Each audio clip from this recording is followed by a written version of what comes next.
আসসালামু আলাইকুম রহমতুল্লাহ। ভাই, আমরা সকলে একটা কথা ভালো করে জানি যে আমরা দেখছি গত কয়েকদিন আগে তথাকথিত সুন্নিয়ত ছেড়ে একজন আলিম, তিনি আহলে হক উলামায়ে কেরামদের মধ্যে যোগ দিয়েছেন, আহলে সুন্নত ওয়াল জামাতের অন্তর্ভুক্ত হয়েছেন, যার নাম হলো মুতালিব হুসাইন সালেহী। তো উনি উনার আগেকার সমস্ত কর্মকাণ্ডের উপর, বেদাতের উপর তিনি লজ্জিত হয়ে আগের সমস্ত বেদাতের কাজ তিনি ছেড়ে দিয়ে তিনি হকপন্থী উলামায়ে কেরামের দলে যোগ দিয়েছেন। বিদায় উনার দলের এই ক্ষুদিত মাজার পূজারীরা, এদের শরীরের মধ্যে আগুন দাউ দাউ করে জ্বলতেছে। এরা হিংসা, এদের ভিতরে এত হিংসা, একজন এত বড় আলিম, উনার পিছনে তারা খুব লেগে গেছে।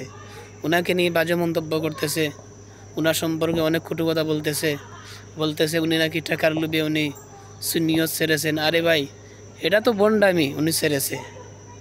বর্তমানে যারা সুন্নিয়ত দাবি করে, যারা বলে আহলে সুন্নাত ওয়াল জামাত, যারা বলে তারা আশিকে রসুল, এরা তো মূলত বন্ড মাজার পূজারী, এরা কবর পূজারী। মূলত এরা আশিকে রসুল নয়, এরা প্রকৃত আহলে সুন্নাত ওয়াল জামাত নয়। যারা 24 ঘন্টা বেদাত করে, যারা বেদাতের মধ্যে লিপ্ত, তারা কীভাবে আহলে সুন্নাত ওয়াল জামাতের অন্তর্ভুক্ত হয়? তারা কীভাবে আহলে সুন্নাত ওয়াল জামাত হয়? আহলে সুন্নাত ওয়াল জামাত হলো বর্তমান সময়ের আহলে হক উলামায়ে কেরাম তথা উলামায়ে দেওবন্দ। আল্লাহ তাআলা তাকে হেদায়েত দান করেছেন, বিদায় সে সঠিক পথে হেদায়েত পেয়েছে। তো যারা এর বিরোধিতা করতেছেন, আমি তাদেরকে বলবো যে আপনারা বিরোধিতা না করে আপনারাও চেষ্টা করেন, দেখেন হেদায়েতে আসতে পারেন কিনা।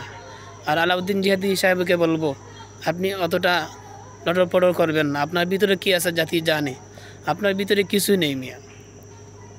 একটা ইবারত পড়তে পারেন না আলাউদ্দিন জিহাদি।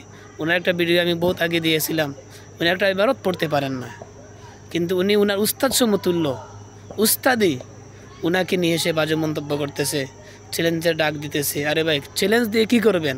আপনারা জায়গায় জায়গায় হারতেছেন, পরাজিত হয়েছেন। আমাদের আহলে হক উলামায়ে কেরামের গর্ব অহংকার মুনাজির ইসলাম আল্লামা নুরুল ইসলাম উলিপুরীর কাছে অনেক আপনাদের আলিমরা পরাজিত হয়েছে। আকবর আলী রেজবি, যাকে তোমরা চিনো, রেজবিয়া দরবার বলে চিনো, যার মাজার, সে রেজবি এই নেত্রকোনা বাহাসের মধ্যে অলিপুরি হুজুরের সাথে সে পরাজিত হয়েছে। তাই আপনারা এত বাড়াবাড়ি না করে আপনারাও চলে আসেন উলামায়ে আহলে হকদের দলের মধ্যে।